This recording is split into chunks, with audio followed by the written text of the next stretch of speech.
All right. Here we are making another video. I'm sorry about the lameness of this video. I don't like taking a video of my computer monitor. But this time I feel it's kind of important because I've been creating a bug-in list. I created this bug-in list by information that I've been gathering over the internet. I will show you my research in a minute, and where I got all how I made this list. This is in a nutshell. This is a list of things that I'm going to make sure I have in this house to take me as far as I can go. God forbid there's a post-collapse, collapse in the rule of law, collapse in the economic system, any of that type of stuff. If there's after Hurricane Katrina, I realized one thing: you are on your fucking own. You are so on your own, it's unbelievable. This government does not have what it takes. Well, it didn't then. I don't know if it does now, but it just doesn't have what it takes to really, secure your safety. I mean, you are responsible for your own safety and your own survival. After that, all they can do is help you. But, the way things have been going, with Katrina, and Obama, he's an abomination. So, but aside from that, here's my list. And first, I'll get to the research real quick. This is gonna be kind of a long video. I hope you really labor through it all. Most likely, it'll be in a few parts. Check out this guy first. Again, this helped me make my list. He's this Greek dude. He's a real cool guy. Cookingeconomy.com or something like that. I saw his video on YouTube. He's got the list of 25 essential emergency foods.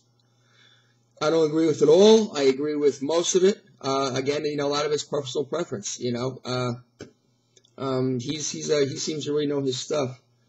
Here's another website to check out. This is the top post-collapse barter items. SHTFplan.com. SHTFplan.com. It's a good read to give you an idea on some barter items. Check that out. Here's another website came across: emergency disinfecting of drinking water. That's something else you might want to check out. I don't know what that is. It's from the CDC. How much water is enough for drinking?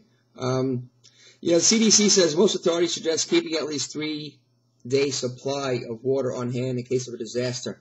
I do not agree with that one iota. I think you need at least a week. You need at least a week of drinking water per person. A gallon a day, plus you need more water for washing.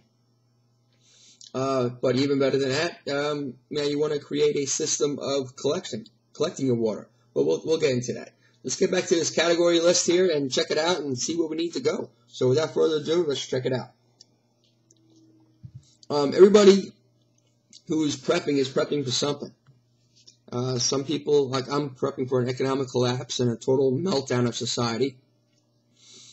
I also I'm a New Yorker, and I live in Florida now. So, both states I lived in were susceptible to hurricanes. But, the way I prepped up north is different than the way I prepped down here.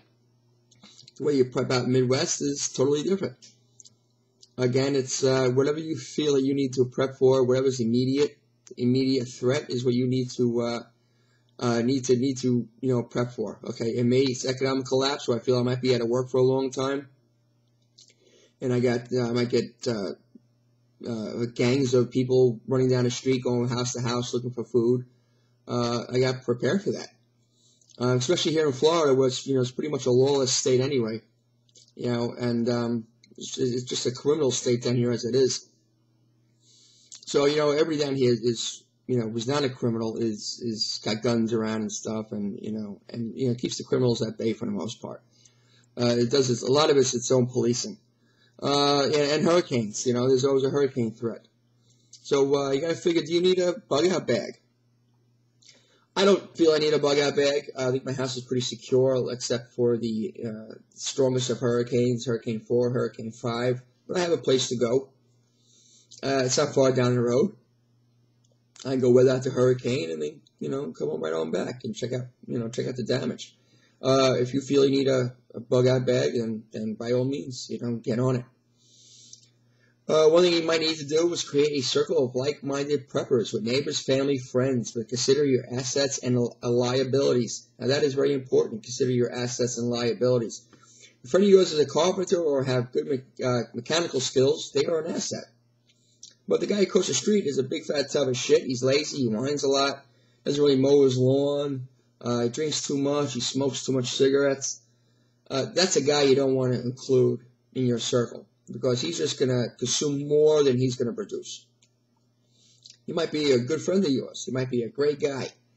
But, if he's just one of those, tubs of shit who just sits around all day and just eating burgers and, drinking his life away, you don't want this guy around, Just, tell him sorry there's no room. But, be polite about it. And let him go find his own circle and wish him luck. This is one thing I did. I thought was very important. Inventory your home to see what you have available. Make a list of items you feel you need. You'll be surprised of the items that as you walk around your house, think, you know what? These nail clippers, things as meaningless as that in normal society have so much meaning in a post-collapse. Nail clippers are very important. Your nails, after a week or so, your nails start growing. I know it sounds kind of silly, Chris, we're talking about nail clippers, why how come we're not talking about food and stuff? Well, this is very important. You may not think so now, but, when your nails start growing, just like tough actin, tenactin. You don't have any of that on hand, and you start getting crotch rot and shit foot, you're going to wish you had tough actin, tenactin on hand. So just go around the house and see what you have. Shampoos, toothpaste, do you have enough of it? Do you have a year's supply? I'm going for a year. I'd rather go for 2 years, but I have enough room in this house so I can save for a year of everything I need. With me and my girlfriend and her 2 kids and my children smarten up and come down during a collapse, then, they're adults now, but, they should be here with me, and I'm preparing for that as well. So take a look around your house, see what you need to start stocking up on. How many dual-purpose items are in your inventory? That is a very big one, because the more dual-purpose items you can collect, the less room you need. 5-gallon, buckets, as paint buckets and spackle buckets, you have a few of them stacked up behind your shed where nobody can see it. You're going to need them. Bleach and chlorine. You're going to need chlorine tablets to help disinfect water, to sterilize it, to make it potable for drinking, as well as do your laundry. So, make sure you have that around. Shovels are always good. Shovels are not only for digging holes, but they're also a good weapon. I don't want to get hit in the face with a shovel. And if anybody's sharpened down one side of the shovel to like a knife, I definitely don't want to get one of those swept across the neck. Alcohol. Moonshine is probably one of your best bartering tools. Again, remember that fat guy across the street, the big fat tub of shit alcoholic? Well, he's gonna start jonesing for his alcohol, and he's gonna want to have his little parties. So you can barter, whatever he has that he's not using, like soap and bleach, like soap and toothpaste. Give him a jar of moonshine, and let him give you his the things he doesn't use, like shampoo. So, we'll go over that. Actually, I have a video on how to make alcohol. Making alcohol still is really easy. Just do it. Have one around. Besides, an alcohol still also sterilizes water as well.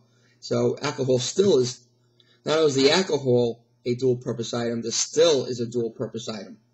Again, toilet paper, tinfoil is dual-purpose item. Heavy-duty contractor bags. That's an important item to have around. Something happens,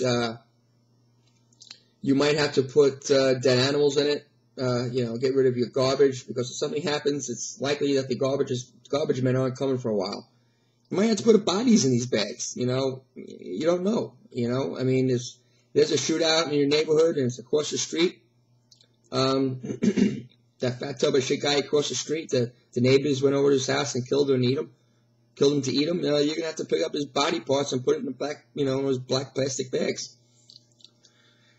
If the water goes out, because of whatever reason, because everybody took off and there's nobody to man the switches and buttons at the utility company, Or if you just didn't pay your bill, they shut you off.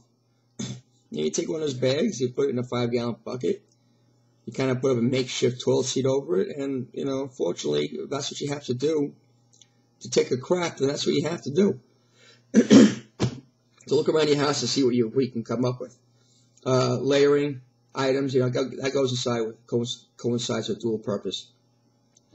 Things that overlap are like this. I'll give you an example. I'm making a video right now of I have chickens in the backyard that give me eggs every day.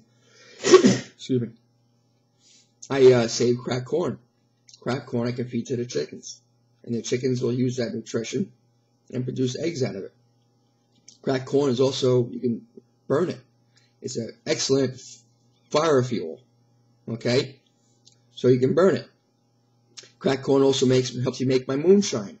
So I can take the eggs, make a stove, pour moonshine over the cracked corn that I used to feed the chickens that made the eggs, light that on fire, and that is my cooking fuel. And I can make my eggs that I got from the chickens off from that. So that's all layering. So the corn is layered because I have multiple uses for that, and I can add it to the moonshine to make fire.